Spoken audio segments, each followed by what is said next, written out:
Hello, everyone, and welcome back to Season 2, Episode 6 of the Capella Podcast. And today I have a very, very special episode for you all because I'm surrounded by a bunch of lovely friends who decided to join me today to talk about early childhood. They are all early childhood innovators, meaning they have companies in the space, and these companies are meant to help, empower, and just support all new parents around the globe. So, as a quick way of introduction, I'll start here. We have Anna, the founder of Zenimal. It's a meditation device that is screen-free for kids. We have Andy, one of the co-founders of Storybooks. Storybooks is a meditation and relaxation app for kids. We have Logan, who works on a marketplace called Kindello. It's a marketplace for nurseries and daycares. We have Elena from Mamahood. She is trying to connect caregivers and new mothers with professionals in the healthcare space and also create communities for new parents.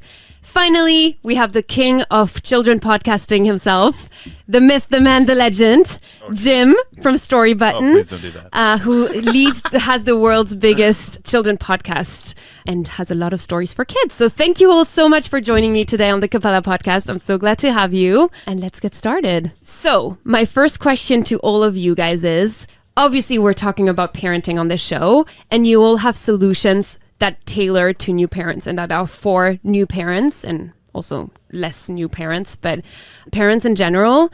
Can you please let us know why you really wanted to start a company or, a service in this particular industry that is parenting? And let's start with you, Logan, because you're looking at me.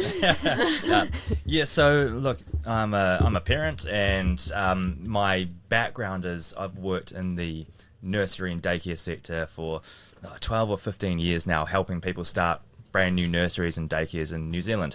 And I thought I knew everything about the sector and about how it works. And then I went and had a child myself. And I was really shocked when it came to finding a nursery for my boy. It was an experience that left us really stressed out. I didn't know what the best options were. I was really worried about someone else looking after him for the first time. And I thought, hey, if I'm feeling that pain and that concern, what's it like for someone who doesn't know this sector? And it turns out that, it's a real challenge for everyone. So look, I'm passionate about the early childhood sector, but now I'm really passionate about, trying to help parents feel empowered about choosing the right nursery for them. So What about you, Andy? So for me, it's when I was part of the Endeavor mentor network. So I got to meet my co-founder there, Francisco. And when he was pitching it was still an idea. I was surprised with one stat, is that the self-esteem of children as adults is already formed by the age of 5. So everything that happens between the ages of 0 and 5 will in most ways determines how you your self-esteem, your self-confidence works out throughout the future. Also, another thing that's where we are focusing a lot of our efforts is the first true relationship that we have is with our caregivers, which are most of the time our parents. So being able to be in that space and raising a better world through raising healthier children, that's what moves me to be in this space. Alina from Mamahood here. Well, I think just like for most of the startups, in our case, in my case, it's the personal journey. Really, when I got pregnant with my first son and kind of navigated a completely new landscape in my life, was totally ignorant in the topic of women's health, not something that people expect, especially here in the Middle East. As a woman, you're kind of expected to know what motherhood entails, and unfortunately, it's not the case. So, as one anxious mom to be, I was using Mr. Google and all sources of information available on the internet, and obviously ended up being even more anxious and worried. And that's when I kind of thought that why there is no relevant, credible source for women to get that instant advice and reassurance, because for new moms, most of the times, it's actually the reassurance that there is no need for a medical or physical assessment in majority of cases, but knowing that you're fine, and if you're not fine, to act on time and getting that credible advice and not conflicting and outdated. And most of the times, what Google tells you have cancer or your baby is not well or God knows what. So that's kind of was the main driver behind starting Mamahood. Yeah, Yeah, I'm Anna from Zenimal, and my journey really into this space started when I was about 4 years old, and I started suffering from panic attacks and night terrors at night. And thankfully, I had unbelievable parents, and they took me to a clinical psychologist, and she, over the course of several months, going weekly, sometimes twice a week, she would teach me how to get control of my breath, relax my body, and then I would visualize my safe space. And it changed my life, and it made life doable for me. There was moments really on in life that I felt, that I didn't belong in the world, and it was too hard and too painful. And so that was a pivotal moment in my life, and I think it changed the trajectory for me. So when I had my daughter in 2015, you worry about, see, I had anxieties being a new mom, and I worried what I had passed on potentially. And, so I started doing research on what solutions I might have at my disposal for her, and everything that I was finding required some sort of phone or screen device to hand her, and I just personally know that they don't make me feel calm when I pick them up. And so I really wanted to give her autonomy, over her own wellness as she grew older. And so I thought, selfishly, I just sort of made a product that I wanted to give my own children, and so it's very, very simple. It's got 9 guided meditations, and it's something that they can have in their control at all times. That's such a cool and inspiring story. What about you, Jim? Yeah, my wife made me do this. So this was something that I didn't know that I had a skill of telling stories that kids would really enjoy. I'm a dad of 3 boys, and so it was just something that we were doing at home, and it's somehow just organically turned into something a little bit bigger than the stories that I was telling to them in their bedrooms, and now kids all over the world love listening to our stories. Mm-hmm. Well, thank you everyone for sharing. This is obviously so inspiring to me, and I love talking to people that are so committed in to making a change in the parenting industry. I love to talk about early childhood, and just like rapid fire Q&A, whoever wants to answer, what do you guys think are the biggest misconceptions about early childhood per se, and how people kind of view this time in their children's lives, and how they, the tools they use to support their children in early childhood? Are there any things that are commonly thought that you see and that you would like to see change in the future? I think for me personally, I look back because I'm in this phase now. My kids, this is Anna, by the way. There's so many of us. No, I look back and my kids are 7 and 8 years old now, and I think about when they were babies, and I, thankfully had a little bit of my wits about me, and I had, had continued my meditation practice, so I was able to be present, but I really wish I had been easier on myself, and I wish I could have really settled back and just enjoyed, the small moments of just watching them be in the world and watching them explore versus putting the pressure on me to curate certain experiences for them and take away, any ounce of suffering or what have you, and just living with them more in the space that I was in. So I think I wish I'd given myself more grace, and I wish I had been given more permission by society to just let it be what it is, and you just love them. And I think that's versus, you need to get them in every music class and they need to be speaking Mandarin by the time they're, 9 months old. It just like, I really did put that kind of pressure on myself, and I really wish that I had a little bit more permission to not do that. Andy from Storybook. So for me, something common that I see is definitely the use of technology, either for good or for bad from a parenting perspective. So this goes way beyond screen time. I think most parents are already aware of this big problematic. I think it's something that's happening all over the world. So it will be very, very interesting and scary at the same time to see how this new generation of children is what are the long-term effects of growing with all this surrounding technology. We already had the Apple Vision Pro that already puts us in a different world. Right now, what I see, and it really makes me sad, is whenever children is having a tantrum or just the parents they need to win him down, they just put like Baby Shark on YouTube and give him the phone. And based on what you mentioned, Anna, we are having less and less present parents. So a big challenge, and I'm so glad to have meet all of you, is how can we use technology for good? How can we use technology as a tool to create this physical and bonding magical moments between child Yeah, I and think parent? I totally agree. I think that, the way that culture has obviously been moving for a decade plus is that, everything has been centralized to screens, and everything is trying to compete for a child's attention. The games that are being built, the apps that are being designed, it is, their attention spans are being trimmed down, raised to razor thin.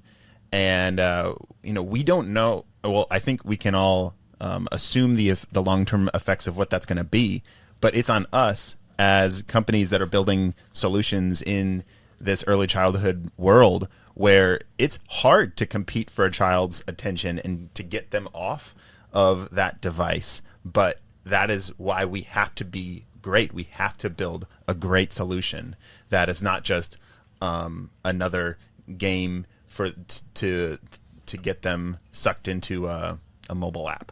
We got to be better than that. Yeah, I definitely agree. And I think this technology and screen-free conversation is crucial. We all here have companies that are basically screen-free for kids, but there are a lot of other companies that are trying to, build games or even educational companies on screens. And that's definitely an interesting conversation to have, because while they can be learning something on a screen, we know that screen time is also so detrimental. So thank you for bringing that up. Anna, you mentioned, pressure and putting a lot of pressure on yourself as a new parent.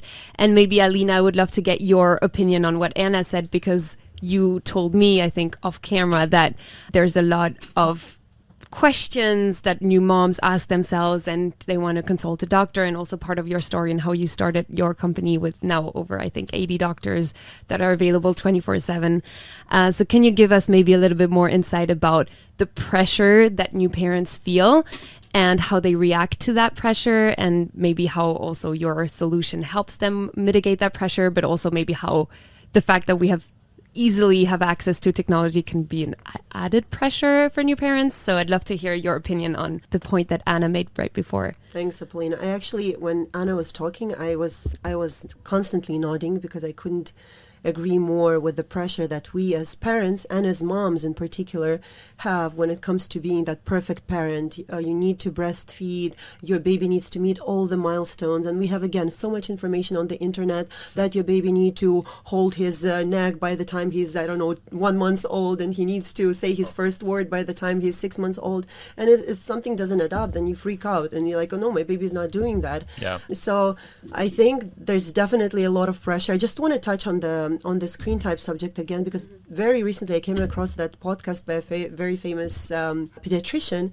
who was talking about, he said, I don't care when people ask me how many hours of a screen time is okay for a child. He said, that's not what I'm concerned about. I'm actually concerned, what does a child do during the day? What else does he do beside the screen time? Does he spend time with his parents? Does he go to, doesn't he engage in the, outdoor activities? Does his mom or his father read books for him? And then, okay, whatever the time is, the screen time, I don't care. If he had that balanced type of day in his life, that's when his development is really up to the speed, I guess, that it needs to be. Now, going back to Mamahood, yes, now, with more than 10,000 moms on the app, or moms-to-be, or those who are actually struggling to conceive, we see that there is a lot of pressure going back to being a perfect parent. So knowing that even if your child is not meeting the milestones, I say son, I'm a mom of 2 boys, so I guess it's easier, you can always consult with a professional, and it saves so much time. Today I met a guy at the STEP conference who his wife downloaded the app, and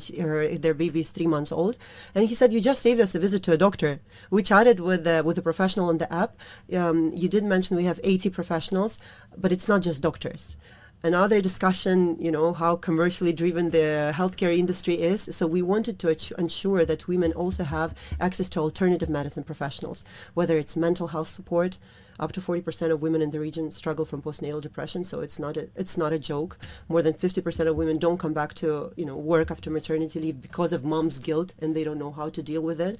So we have those alternative medicine professionals to address whether it's mental health, whether it's pediatric sleep support. One size doesn't fit all. What works for you might not necessarily work for my baby. So I think having access to this type of experts, because usually they're fragmented all over the place, it's so difficult to find them, having access to that kind of support and getting that reassurance, most of the time it's about reassurance rather than actually treating a medical conditions. I think that's what Mamahood is really, we're able to kind of contribute to. Do you think it's now harder to be a first-time mom or dad now than it was 10, 20 years ago? Is it harder now? Well, you sound like my mom right now, because she was telling me the other day, is like, you know what, we didn't have any of this, and we kind of, figured it out. You grew up. I'm not trying to catch you. No, but I feel like having access to all of this support resources that we try to build for parents and for children definitely should make it easier. Should make that mental load, that physical load. Once you become a parent, you're not the same person anymore. You lose your identity, and it takes time for you to figure it out. So, we're on a mission to make it easier. So I hope we do make it easier rather than complicate it for them. I thought it was interesting that you said, like, there's all these things of ways to track your child's growth. Of, are they eating on schedule? Are they lifting their head at such and such time? Like there's almost every moment down to a science of what is neurotypical or what is average. Yeah. And 10, 20 years ago, we just knew, like, hey, there's a growth curve, and you're just like, if your weight and height are on there, you're normal. And so now there's like so much more information of what is deemed on track. Do you think that's helpful, or? I think it is helpful because we can really prevent a lot of issues from happening early on. And before that, if you look back at the statistics, I'm sure, certain diseases or certain conditions in children were identified much later, and as a result couldn't be treated as good as they could be treated now if you figure them out early on. Yeah. So I definitely stand by my words that it is more helpful than confusing, even though confusion can also happen sometimes. So my oldest boy is 10, so we had children 10 years ago, and I would say it's hard. That's good math, Logan. Yeah, it's my specialty, Jim. So look, I would say it's harder now, not necessarily because of screens or apps, but the world has changed. Housing affordability, which means that mums are often going back to work, needing to go back to work much earlier. So having to make decisions about nurseries at 6 months old instead of they were hoping to stay home for 2 years, which adds so much pressure to a family. So I think just the environment that we live in now is more challenging than it was 10 years ago. And it just puts stress, particularly on new mums. Agreed. Yeah, definitely agree. And Logan, I wanted to talk to you about this because you obviously are like the Airbnb or the booking.com of nurseries, and you help parents find the right nursery. And that's also something that has to do with a lot of what Alina was talking about and Anna was talking about, putting the pressure on yourself to put the kid in the perfect nursery or the perfect environment. And what if this nursery is not good enough for them? Like, how do you see the parents that you talk to that are your customers or that you work with, how do you see them navigating through the billions of options that they have? Like, we could put in the kid in this nursery, or we could keep them at home, or we can do this, like we could have a nanny. Do you have any insights on how parents are now handling all of this stress based on all the options that exist? Well, I think the first thing is there is no right choice, right? And it's not a universal thing that one nursery is better than another one. It's entirely what fits with your family values. What are you looking for your child? Are you a parent who is really trying to push them for education and music and really want them to drive ahead? That's a complete different looking nursery from someone who is thinking, hey, I just want my child to go and socialize and be happy and make friends. So look, there's a nursery or there's a daycare or a home-based education out there for everyone. What we're trying to do, and I think it's the most important, is make parents not feel overwhelmed about it. And I think the best way we can do that is showing them what other parents have felt about that nursery, right? Because you trust another parent because they've been through the same thing as you. So one of the big things that we do is the parent reviews. And that's been really helpful from a parent point of view. I think the hardest thing about choosing a nursery is this guilt that you have. like you feel like you should be at home with your child, and you feel bad about it. So you want to make sure that you're doing the best. And like you say, it's confusing. We're doing a little bit to try and change it. We're trying to show all the options and build that trust. But using our product doesn't mean it's still not a difficult decision. I think something's really interesting. Actually, just sparked the interest in that, and I think because I started my company when my kids were babies, and I put immense pressure on myself getting up at 4:30 in the morning and trying to get it done before they'd wake up so I could be 100% for them, and it was exhausting and it was hard. And had I really thought hard about really what daycare is and finding and being able to find a really good daycare was really tough for me, because I didn't have a Kindello. Thanks a lot for being so late to the game. I could have used you 8 years ago, but that's fine. No, kidding. No, I think what's kind of interesting is looking at how we were really wired to raise children was not for them to be isolated with one mother and maybe a sibling or maybe their only children.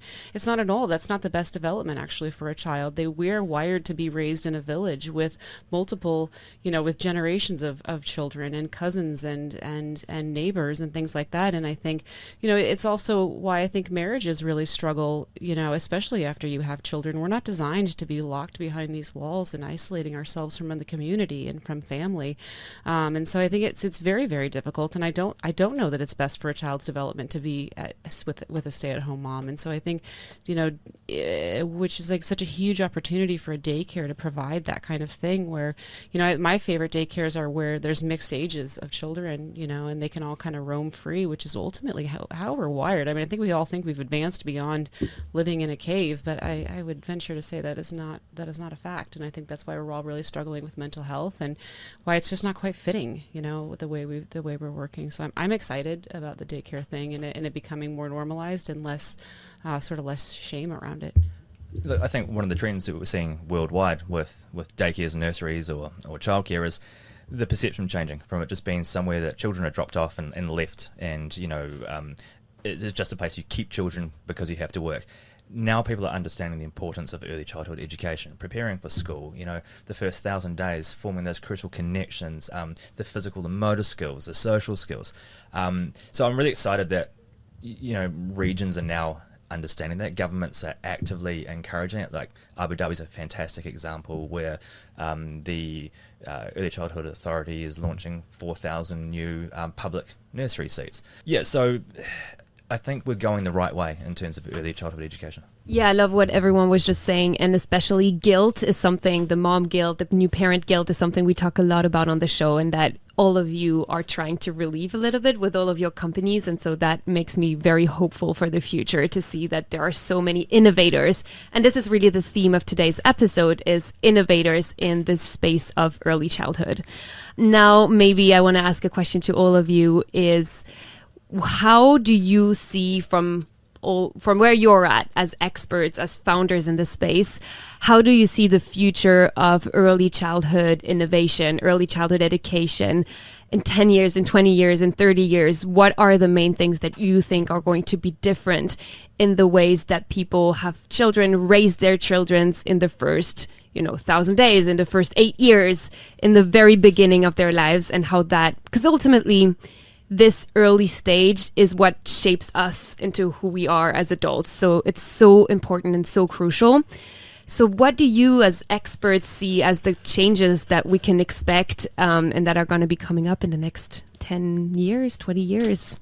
I mean, I think, this is Anna, I think until really actually coming here, I don't know that I was terribly hopeful about where, child rearing was going and early childhood development, and then coming here and seeing what the government here is doing and the systems they're putting into place and the experts they have given resources to and funding to, and truly really thinking way ahead in the future of really the ramifications of what is in place right now, and having a government step in like that, and not even in the private sector, I think is really encouraging, and something I think we're a little far behind in the United States, and I'm sad to say that, but seeing that it is possible and being here and seeing all these companies sitting here with these people here, it's like, oh gosh, we are headed in an okay direction, and I'm very, very hopeful. Yeah, I'm super hopeful. I think there's just such a boom in the options of education and options for learning for every child's needs. Like there's so many different needs that a child has.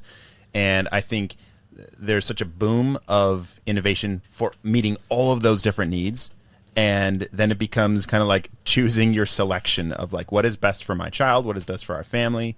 And so I think the connectivity that's right now of, I'm way over here on the other side from my family, but I'm still able to FaceTime them. And like as a kid, like when my dad went on a work trip for a couple months, like that was so disconnecting. But anyway, I'm hopeful for the future because one, options are immense and it's kind of overwhelming, but there's an option for meeting every kid's need almost, and I think we're going to get there. Yeah, no, Anna, you pointed some very crucial thing, and even like technology is advancing at such a rapid rate. I mean, 2 years ago we didn't know about ChatGPT. Now ChatGPT like does wonders for good and for bad. So like seeing the how technology has exponentially like developed, it's hard to visualize from what will happen. And for me, it's a bit scary in the sense of how would our kids grow. Like I'm scared that in 10 years it will be normal to buy like the new Apple Vision Pro for kids and just leave them there and basically becoming like WALL-E movie or DALL-E. I don't remember the name of the movie. WALL-E, yes. But something that's crucial, and I completely agree with Anna, is to have like really, this is not just dependent on startups and entrepreneurs. This is like really has to be like a priority for governments, for global authorities to really step in, because again, how we raise our children today is how society will look tomorrow. So if we do that well, we'll have a better, more educated society, healthier children, and emotionally like healthy people. So that's I think technology for me is scary. I don't know where we're gonna be in 10 years, but I'm confident that with the example of initiatives like here in the UAE, we'll be able to move forward. Love that. And just to add to this, I think the trend, we see the trend that, first of all, we need to understand that childhood education starts with the parent education. So with all the resources that are now available, educational resources for a parent to know what to do, or maybe actually not to do when it comes to imposing certain, standards for raising a child, or following certain standards that are, are dictated by the policies that was set, 30, 50 years ago, is very important. And I think this educational resources, the programs, the awareness sessions that are not now being so popular. Again, I'm talking about the region here in Middle East, the government initiatives, both of you guys mentioned, parent-friendly label. I think the trend now is the corporates, even though, yes, nurseries are great, daycare is great, but now the corporates are giving the emphasis to support working parents. The parent-friendly label by the UAE government, this initiative is really kind of driving the agenda and pushing corporates to really understand that the working parent is not the same as a single person, and you need to kind of juggle a lot of responsibility, both work and family, and having that flexibility of being able to attend to your child, to pick him up from a nursery when they call you and tell you he's not well and you need to rearrange your work plans, and knowing that you have that flexibility rather than sticking to the strict 8 to 5 type of schedule. This is something that I'm very hopeful for, that this is where we're heading. To take it down a more negative track. So, jeez, come on. No, but let's be truthful. The future is bright, bro. So look, we're all innovators in the tech space, working on children products or products for parents and mothers. But when you look at capital raising, the funding that we need to build these things to make this change, and you look at what investors are typically investing in, it's not in the space. It's not in the motherhood space. It's not in the child space. I think it's much harder for us to raise the money we need to make the change compared to fintech, or if you put the word AI fintech or something like that, right? It's much harder for us, and there's a danger that if we don't get investment, And if we don't get investment into the sector, we're not going to make that change in the future. And, It's pretty funny watching an investor's eyes glaze over when you say that you're a kids company. They're just, ooh, okay, moving on. Yeah, right. No, you guys are so right. Investment is definitely something we need in that space, because the children of today are the adults of tomorrow, and we all have different missions here, but we have one same goal, that is to raise a generation of healthy and happy human beings in the future. So this was an amazing conversation, and I want to give all of you the mic one last time, because there's parents that are going to be listening to this episode, and each of you is building a very specific innovation in the parenting field. Just tell us, like, what are your challenges? What do you need? If someone's listening to this and resonating with your mission and with what you do, how can they support you? How can they empower you? How can they help? So yeah, if you can all tell us a little bit more about what you guys need right now, what challenges you're facing right now, I think that'd be a lovely end. I want parents, every parent out there, to know that there are podcasts for your kids. Don't think of a podcast as just like this. There's all kinds of podcasts, and awesome ones for your kids that they will love to listen to. And Jim makes very good kids podcasts. So. Not just mine. There's lots of great creators out there, but look up and find a great audio content, a podcast for your kids. That's all. Ooh, that's like a lot of pressure. Yeah, I mean, I think, awareness is such a huge thing. I think, mental health and things like that. I hope that people continue to be accepting of mental health as much as physical health. And I think we're on our way. I think, if anything good came from the pandemic, I think that is one of the things. And I think, just spreading the word that there are solutions out there that don't require a phone, or and just honestly, like, I would even just encourage, whether or not you buy my product or not, take a walk with your family in the outdoors, get outside. I really think people underestimate the power of that, and please leave your phones at home. Yeah, I would say, like, the only ask is think about how you can become a more present parent, and it aligns a lot with what we were talking. What I love you that. just said, That's good. Anna. Be just a more present parent. What we do through our app is something quite unique, in the sense that we try to help them with a tool that incentivize physical contact with through massage techniques. So you can do that. You can take a walk. You can play with your kid, but just be a more present mom or dad. So, no ask from me. Maybe one. Support your friendly local startup founder. Use their product. Test things out. We're all trying to work really hard, bring solutions into the world, and all we want is people to give us feedback and talk to us about it.